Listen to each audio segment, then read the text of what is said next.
Eu sou a Ana e esse é mais um vídeo para o canal Museu História e Artes. Hoje eu quero falar do cineasta japonês Hirokazu Koreeda,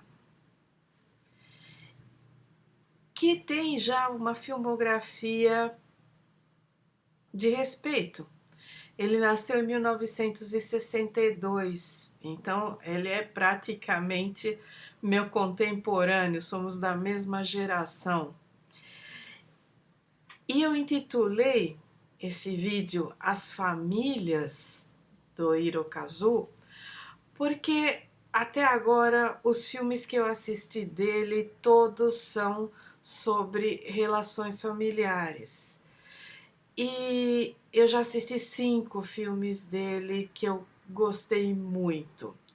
Embora Boneca Inflável, de 2009, não seja propriamente sobre relações familiares, mas sim sobre a praticamente ausência delas. É um filme sobre solidão, é um filme sobre alheamento.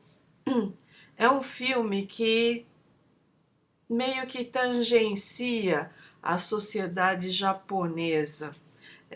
E como eu vou desenvolver aqui, até agora todos os filmes que eu assisti dele dizem mais sobre o estereótipo que nós conhecemos da sociedade japonesa não é mais do que sobre o que ele é. Como é que eu vou explicar isso? Então, vamos lá. Eu vou escolher um filme para ser a linha condutora e vou me referindo aos outros. Pais e Filhos é um filme de 2013 que recebeu o prêmio do júri em Cannes. E é um filme que poderia ser um clichê totalmente ridículo se não fosse a direção precisa dele e o fato de ser um filme japonês, porque o cinema japonês tem outras convenções, tem outras abordagens e não tem a mesma banalidade que outras.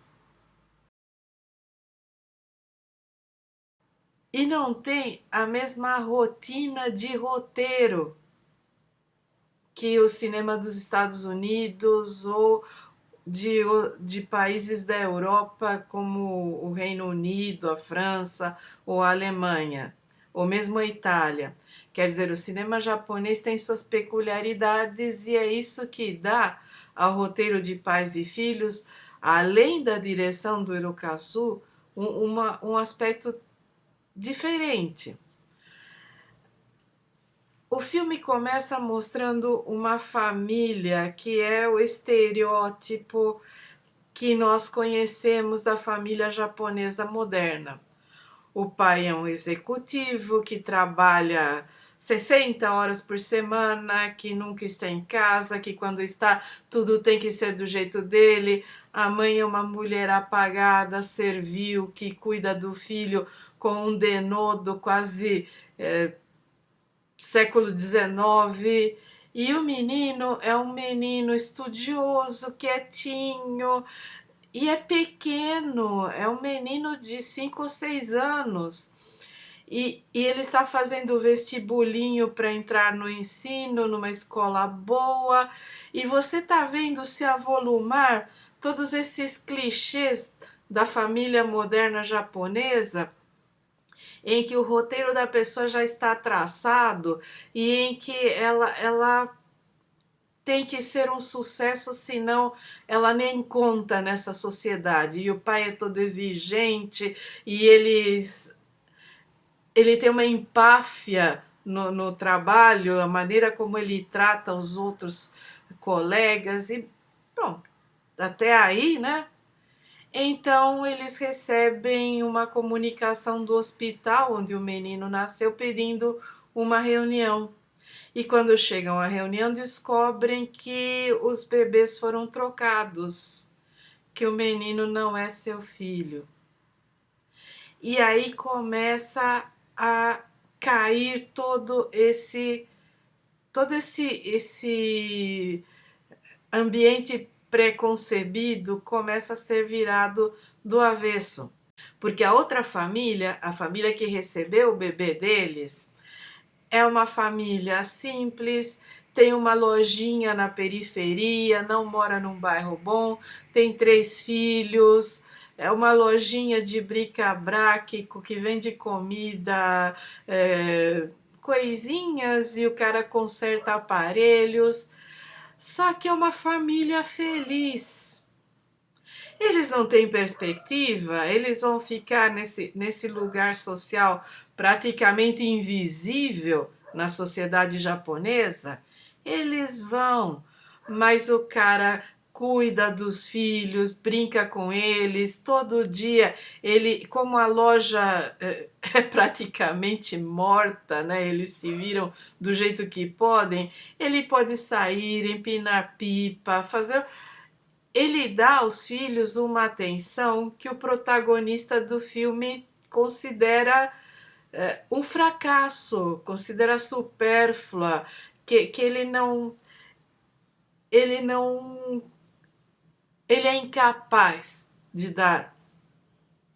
E ao mesmo tempo, de certa forma, ele fica feliz com essa questão dos bebês, porque primeiro ele se ressente do filho ser uma criança meiga, de não ter ambição, de ser uma criança quietinha. Ele queria que o filho fosse como ele, fosse um cara motivado, ambicioso, que saísse peitando o mundo, e o filho não é assim. Então ele pensa, lógico, não é meu filho. Ao mesmo tempo, ele vê o potencial de processar o hospital, sabe, é a maneira como ele vê a vida dele. E especialmente quando ele conhece a outra família e ele olha com desprezo, ele não quer se envolver, ele quer trocar as crianças, mas não são bebês. A esposa dele fica horrorizada, mas ela é incapaz de ir muito além de uma lamúria. Ela faz amizade com a outra família, ele fica possesso. E você vai começando a descobrir que ele é o ponto fora da curva, porque o irmão dele não é assim, o pai dele não é assim, a madrasta não é assim. Ele é o clichê ambulante dessa sociedade e ele tentou moldar a própria família para ser o que a sociedade japonesa espera dele ou o Estado espera dele. Essa é uma coisa que você se pergunta. E é interessante porque esse é um filme que os silêncios são mais eloquentes do que os diálogos. Tudo que você vai deduzindo das personagens, você deduz muito mais dos silêncios, dos olhares, de algumas sequências de imagens, porque como não é um filme dos Estados Unidos, ele não é explicativo, ele não foi feito para uma plateia debilóide. Ele é um filme em que você deduz, em que você presta atenção, em que cada detalhe é sutil e é colocado lá por um motivo, nada está ali ao acaso. E aos poucos, a vida do protagonista vai sofrendo uma reviravolta, porque por mais que ele se esforce no trabalho, o processo que ele move contra o hospital já depõe, a situação toda já cria um estranhamento e ele começa a ser preterido nas promoções, ele é enviado em trabalhos fora que ninguém mais quer. Ele deixa de ser um modelo E aí ele começa a ser confrontado porque, desculpem, gente, tem um helicóptero sobrevoando aqui o São Fernando da polícia e eu já interrompi essa filmagem 2 vezes por causa disso e agora perdi a paciência, não vou interromper mais, então vai ficar com o barulho mesmo. Então, ninguém se impressiona com ele, ninguém se impressiona com essa grande pessoa que ele pretende ser, com esse modelo social. Inclusive, ele recebe lição de moral da madrasta, que quando o pai insiste que ele troque as crianças, e a madrasta puxa ele e fala: não, não faz isso. Você pode amar uma criança como se fosse sua. Foi assim que eu criei vocês. Ele recebe lição de moral do outro pai que vira para ele e fala: olha, a vida das crianças passa depressa. Se você não estiver presente, depois acabou. Seu filho precisa de você. E é muito legal porque ele vai aprendendo, ele vai. E no final eles chegam. Num primeiro momento eles trocam as crianças, mas não dá certo. E aí eles acabam chegando a uma solução de consenso muito mais inteligente. E ele meio que desacelera disso. E é claro que vocês vão considerar que eu já contei o filme todo? Não, senhor, eu contei a linha mestra do roteiro. O legal desse filme está em cada detalhe, na delicadeza das cenas, na iluminação, na maneira como as personagens são construídas, na direção precisa do Hirokazu Koreeda. Ele é um diretor maravilhoso nessa questão do detalhe e nessa questão de saber usar o silêncio, de não encher de diálogos supérfluos em uma sociedade onde as pessoas não conversam. Vocês entendem que seria artificial fazer com que as personagens se explicassem e dessem suas motivações? O que ele faz é totalmente diferente, que é construir situações em que elas se revelam, mas que são situações plausíveis, são situações do cotidiano. E vejam, troca de bebês é um clichê. Desde novela da Globo até filme do Almodóvar, a gente já viu trocas de bebês de todas as maneiras possíveis, desde a comédia mais escrachada ao melodrama mais clichê e brega disponível no mercado. O que torna esse filme maravilhoso é exatamente que não exagera, não usa a questão da troca dos bebês como uma desculpa para construir situações mirabolantes. Não, até a própria troca não aconteceu por sabe, ironia do destino, não, é uma coisa totalmente banal que uma funcionária ressentida com a própria vida, com o hospital e com a empáfia do pai da criança resolveu trocar os bebês. E é algo a que qualquer pessoa está sujeito da maneira como ele retrata no filme. Isso é uma questão. Isso é uma questão a ser pensada sobre a própria maneira de construir um roteiro, para que ele seja plausível, para que você não perca o efeito dramático das escolhas de narrativa, mas que ao mesmo tempo qualquer pessoa possa olhar para essa situação e falar: poxa, poderia ter acontecido. E também não é uma reviravolta do tipo ele vira um hippie, não, Ele continua sendo a mesma pessoa que ele foi, só que ele percebe que ele é descartável nessa sociedade, então ele puxa o freio de mão. Ele não sabe ser diferente do que ele é. Isso vai ser um aprendizado para o resto da vida dele. Mas ali é um começo. É simplesmente um começo. E tudo fica em aberto.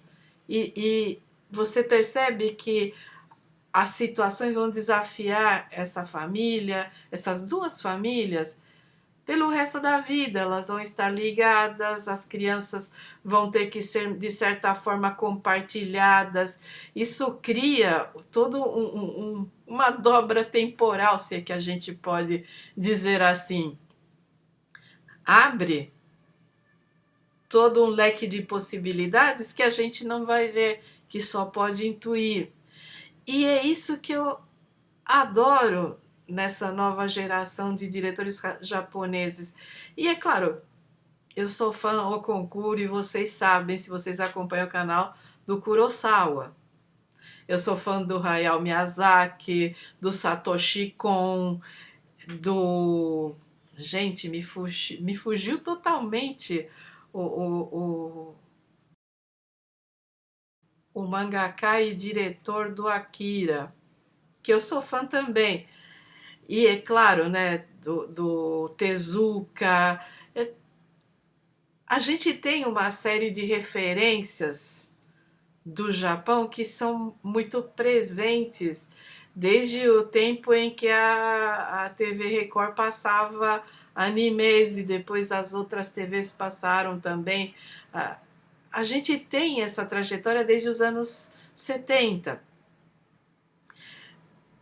Mas o que eu gostei do Koreeda é que ele parece um refinamento de todas essas outras referências que eu tenho. Ele consegue pegar todas essas outras maneiras de ver o Japão e desenvolver a sua própria maneira a partir dessa questão das famílias. E já dizia Leon Tolstói, se eu não me engano, porque eu estou citando de cabeça, no início de Ana Karenina, que ele dizia: as famílias felizes são todas iguais, mas as famílias infelizes são infelizes cada uma à sua própria maneira. E é meio que isso, e a gente não está falando de infelicidade a ponto de se jogar na frente de um trem ou de se enforcar ou cortar os pulsos. A gente está falando de uma sociedade, como a sociedade japonesa, em que os papéis sociais estão tão pré-definidos que as pessoas precisam de qualquer espaço para respirar, que a sociedade japonesa resolve as crises econômicas descartando enormes parcelas da própria população. Não é à toa que o Shinzo Abe, aquele primeiro-ministro que foi assassinado, quando a Previdência entrou em crise, praticamente sugeriu que os velhinhos se matassem para ajudar a sociedade japonesa a sobreviver. Então, no Japão, quando uma mulher se casa, ela automaticamente é obrigada a parar de trabalhar para cuidar dos filhos. E é uma nova vaga de emprego que se abre. Então, o Japão gerencia as crises descartando partes da população. E isso cria uma tensão enorme em que a pessoa tem que trabalhar e trabalhar e trabalhar para se fazer relevante e necessária e não ser descartada na próxima crise econômica ou na próxima reestruturação tecnológica. E isso cria tensões medonhas. O que o Koreeda faz nos seus filmes? É mostrar que abaixo dessa visão de classe média do salaryman existe toda uma outra sociedade vivendo e muitas vezes sendo feliz, de pessoas que não têm essa ambição, que vivem num perfil mais baixo, mas que assim têm tempo para suas famílias, que conseguem manter tradições, que conseguem viver nessa sociedade, porque elas não são consideradas necessárias, então elas têm a liberdade para viver do jeito que podem.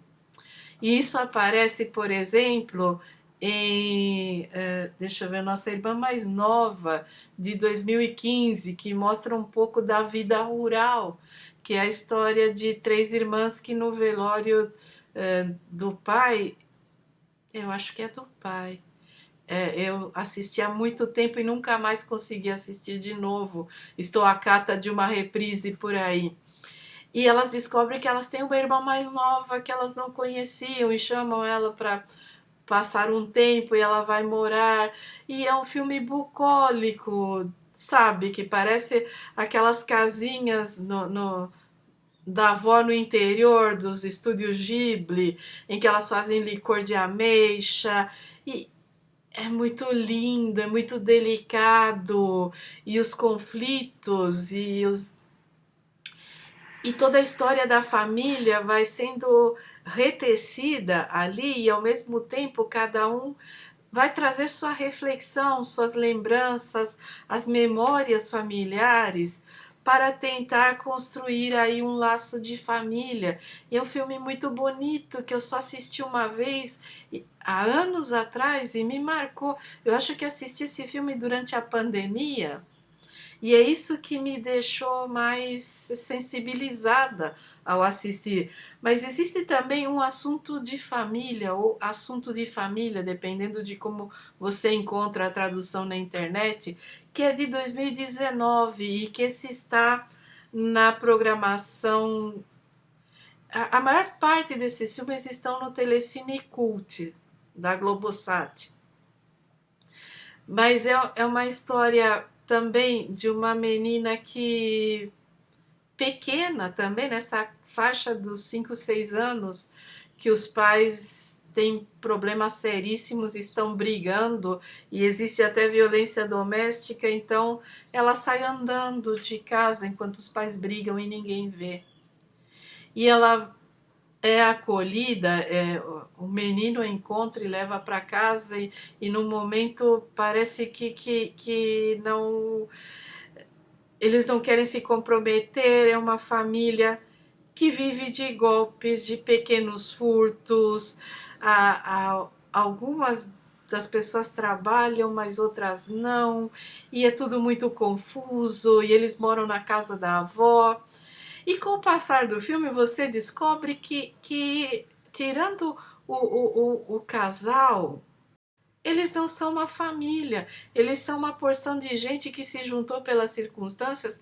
Inclusive a avó não é avó, ela é uma senhorinha que mora sozinha porque os próprios filhos não dão atenção, então ela foi acolhendo essas pessoas e eles se comportam como uma família, mas quando a polícia começa a destrinchar tudo o que está acontecendo ali,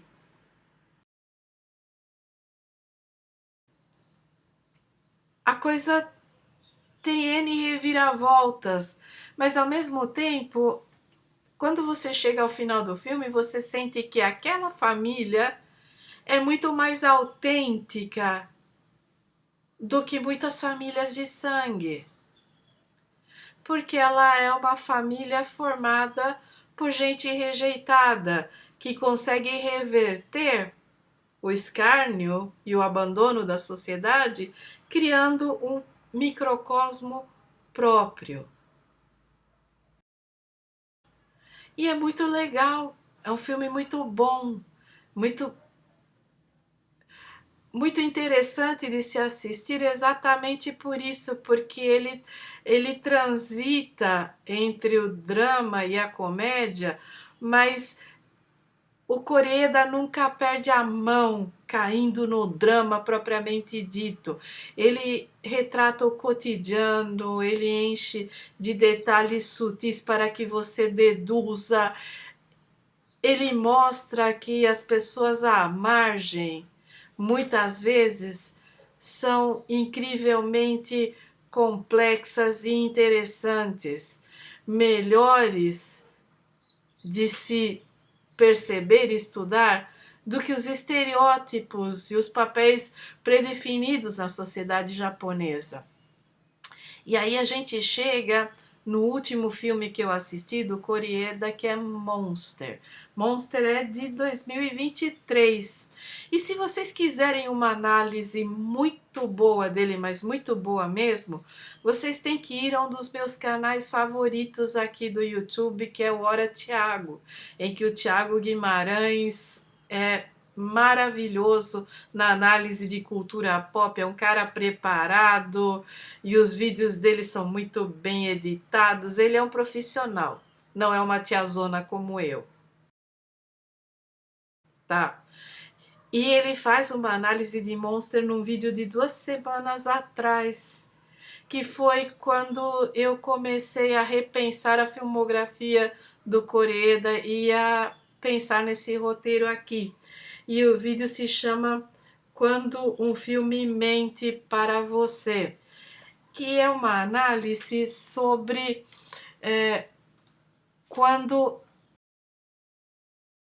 a narrativa do filme é construída para parecer uma coisa e você vai destrinchando aos poucos o que de fato ali está.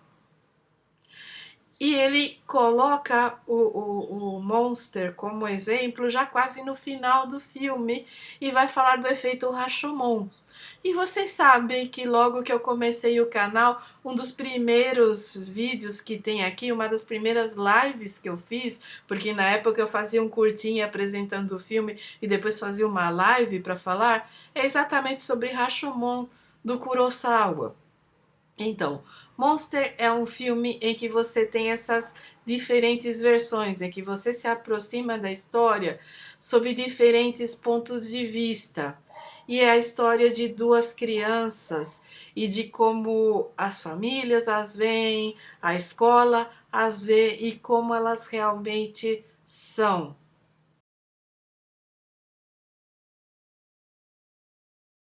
E é um filme da mesma maneira que Boneca Inflável, que vai mostrar a solidão das pessoas diferentes nessa sociedade.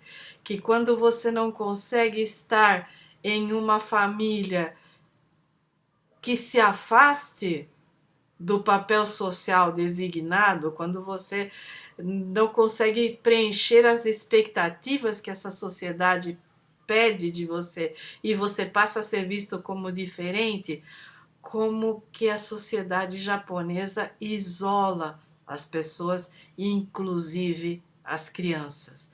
E é um filme doloroso de se ver, com um final que abre para você a possibilidade de você escolher se você quer que ele seja feliz ou que ele seja arrasador a um ponto de você se sentir destruído. E isso é muito bom. É muito bom porque há um momento na vida em que você não quer mais encontrar filmes que te destruam, que você quer que uma portinha de esperança seja aberta, especialmente quando você conhece e convive com pessoas que passaram ou passam por situações parecidas. E para mim pegou porque eu,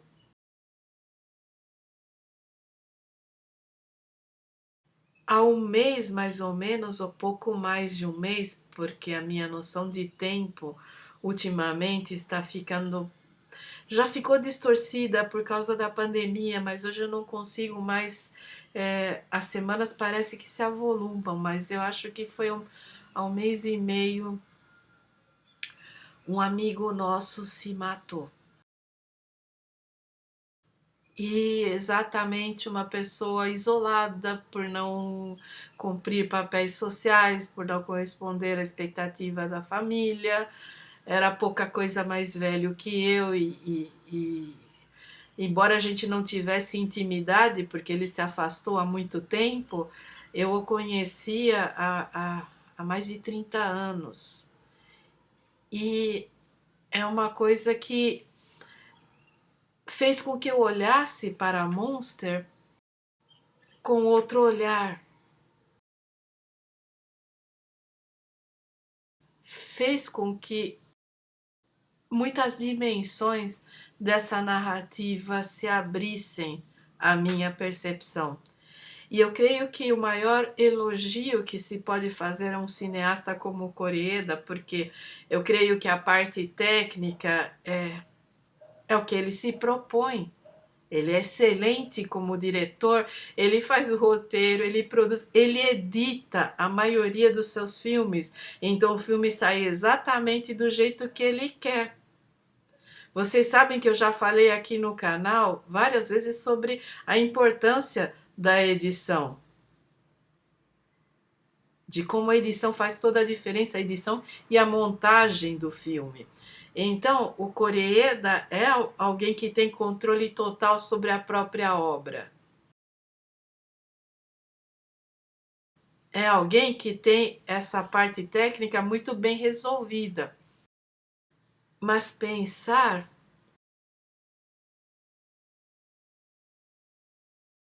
essa dimensão dos filmes dele, de como eles nos fazem sentir e repensar a própria vida, pensar essa dimensão que vai muito além de quando o filme acaba, eu creio que é um dos maiores elogios que se pode fazer a um cineasta. E olha, esses 5 filmes que eu assisti, eles não se repetem, cada um é uma obra em si. Embora ele tenha esse olhar para a sociedade japonesa e essa maneira crítica de desconstruir os estereótipos, ou de simplesmente mostrar até o limite onde esses estereótipos podem ir, não há repetição, são filmes originais, são bem feitos, são tudo o que a gente espera de um cinema de boa qualidade e especialmente nos marcam. Você pode assistir ao filme uma única vez e ainda assim vai se lembrar dele por muito tempo. E é por isso que eu trouxe esse filme Pais e Filhos como o fio condutor desse vídeo. Porque é exatamente o que eu mais assisti dele, que eu gostei tanto, que já assisti umas 4 vezes. Porque sempre que tem uma reprise eu vou correndo atrás.